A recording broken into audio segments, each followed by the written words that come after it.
Hey guys, welcome to SavorySaver, where I share gluten-free recipes, tips, tricks, and resources to make your gluten-free lifestyle easier. Today, I've got the baking ingredients out. We're going to be making gluten-free caramel oatmeal bars, and I know these as Oatmeal Carmelitas. So we're going to take some oatmeal and mix it with some sugar, of course, and butter, because we can't bake usually without butter. Get some caramel in there, and we're gonna have some gluten-free dessert bars that you're gonna love. So let's get started. So to start, the first thing we wanna do is grease a 13 by 9 baking dish. I'm using shortening. I know some people don't like shortening, or they use like the Spectrum brand. So if you wanna do that, that's fine. If you wanna use cooking spray, that's fine. Butter would work. Whatever your greasing preferred method is, go ahead and do that. This is what I grew up with, so I don't use shortening a lot, but I do use it for greasing pans when I'm baking a lot of times. And of course, sometimes in recipes.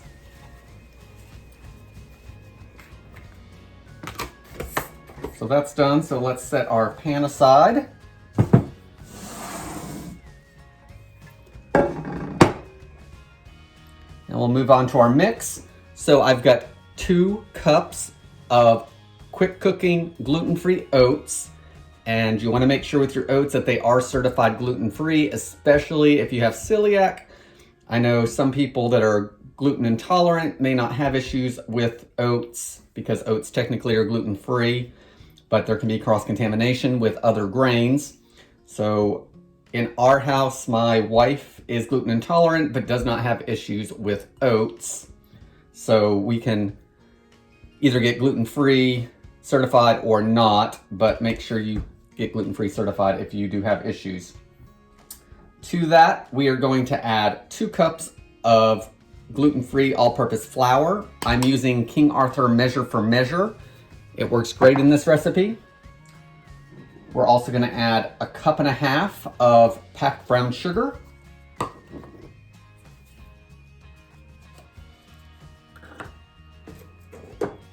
I'm going to add a teaspoon of baking soda. This is baking soda, not baking powder, so make sure you have the right ingredient.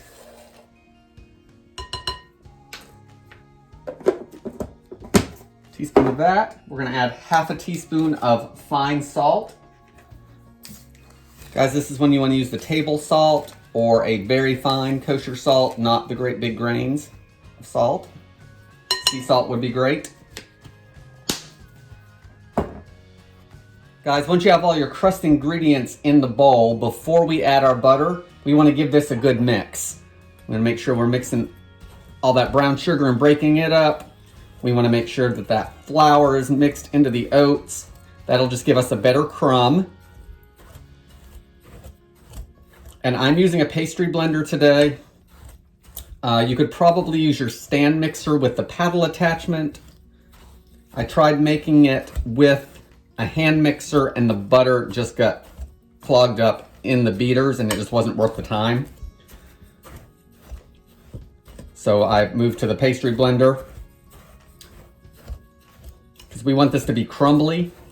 So use whatever method works best for you. Leave me comments down below on what way you found works the best. Once you see that everything is worked in pretty well with the dry ingredients, we want to add 2 sticks of unsalted butter and 1/2 of another one. So that's 2.5 sticks of unsalted butter, and that butter that's left on those packages, you could always use that to grease your pan if you wanted to not waste any of it. And now what we want to do is we want to crumble all of this in until everything is about the same size, and it's about like peas, maybe small marbles. So you want to spend some time cutting everything in with your pastry blender or your mixer, whatever you're using. So I'm going to spend probably about 5 minutes doing this or so, depending on how easily the butter works for me. And once I get that done, we'll keep moving forward.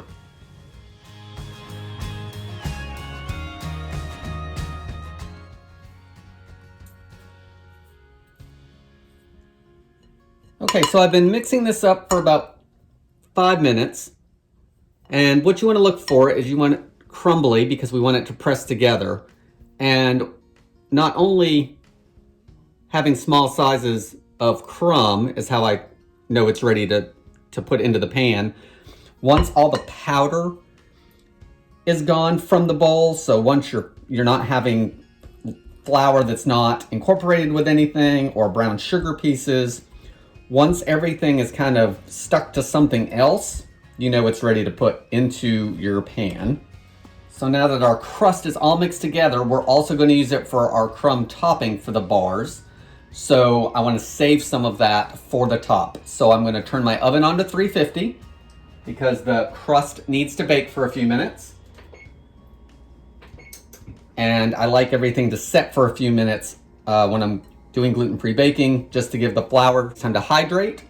So that'll give 5-10 minutes just for the crust to get together. So let's separate this out.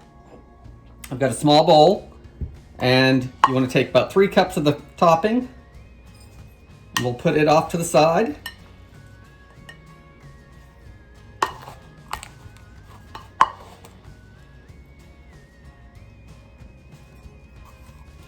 So there's our 3 cups for later. And then the rest of this, we're just going to press in the bottom of the pan.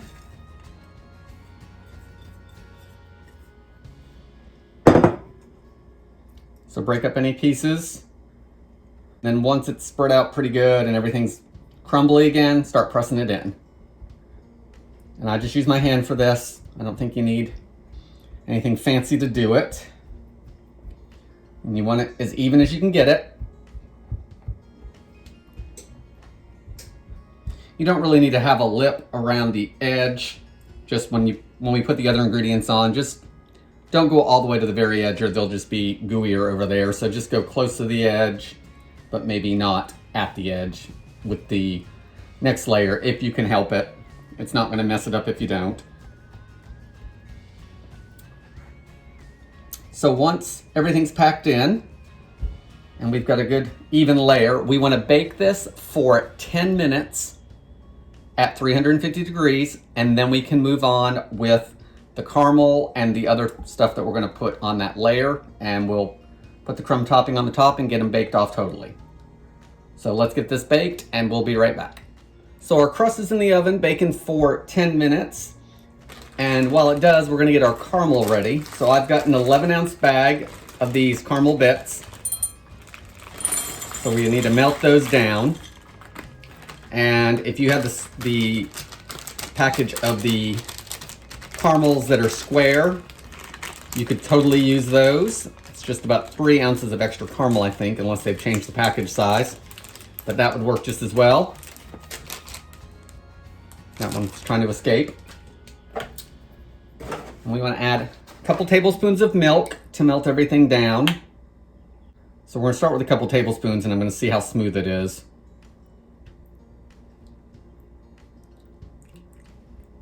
And we're going to microwave this to do this, but we don't want everything to go crazy in there. So I'm going to microwave it probably at about 70% for a minute and see where we're at, and I'll go from there. So I'm going to melt this down and see where we're at, and the exact times and all that will be down below in the description where the recipe link is. So we're going to do a minute, see where we're at, we'll give it a stir, we'll go from there.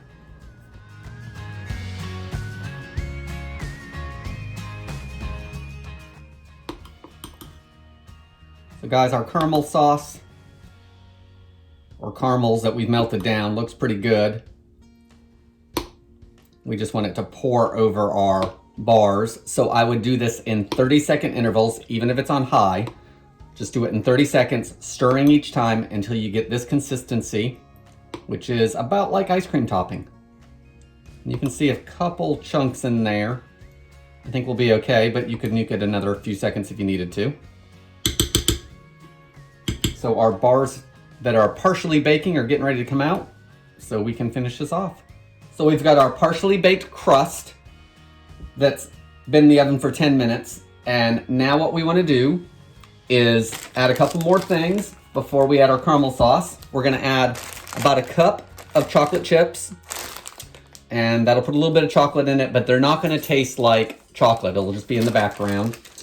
I'm also gonna add a half a cup of chopped walnuts. You could also use pecans, almonds, or nothing at all if that's what you wanna do. If you don't wanna use nuts, don't use them.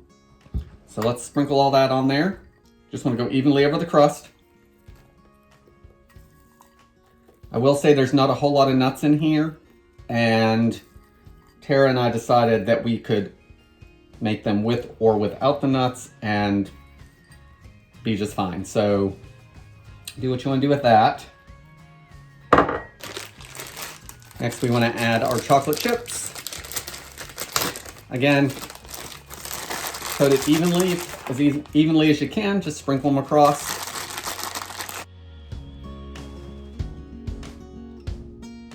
Once your chocolate chips are on, we gotta get this caramel added.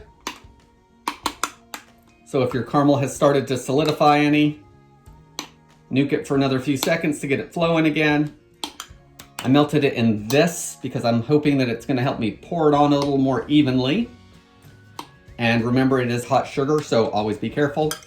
So you wanna pour it over everything as evenly as you can.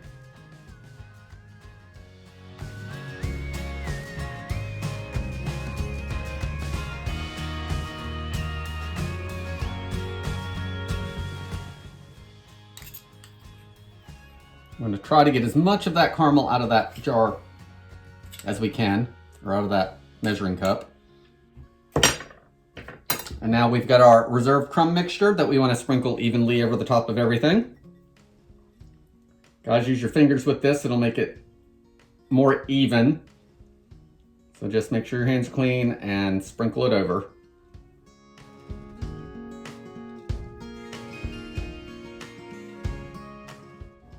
Okay, everything looks pretty even.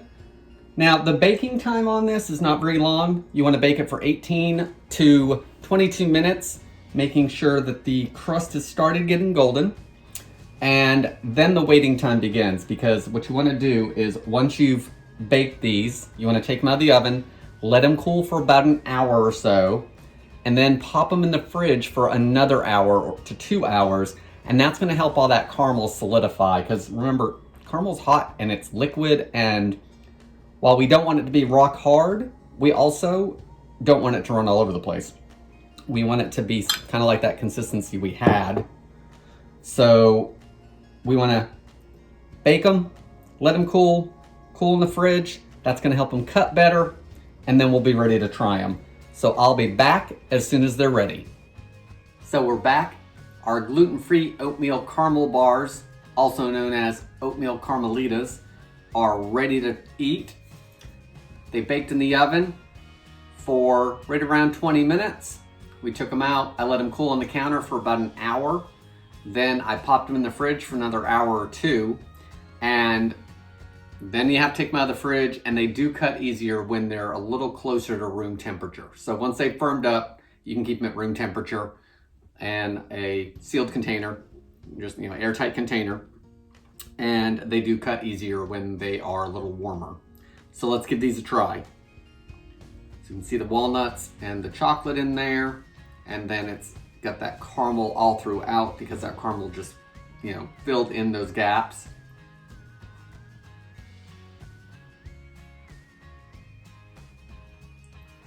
That bottom crust, you get the buttery taste, the oatmeal, the sugar. It's packed in pretty well. And that top is just the extra crust, the crumb topping. It's what we didn't use for the crust, and we just put it on the top so you get that same taste, only it crumbles a little bit. Again, with the nuts, if you don't like them, leave them out. Maybe increase your chocolate chips a little bit to give a little more coverage. They don't taste like a gluten-free dessert, so your friends aren't going to know if they're not gluten-free and you are. When you're sitting there eating them and they're eating them, you're not going to be able to tell the difference. Guys, I think this is a great recipe for you to try. It's easy. Took a little bit of time with that pastry blender, but you can try it with your stand mixer if you have one. Guys, I hope you give this recipe a try. Please consider subscribing. Give me a thumbs up if you like this recipe, and I hope to see you at the next video. Thanks, guys.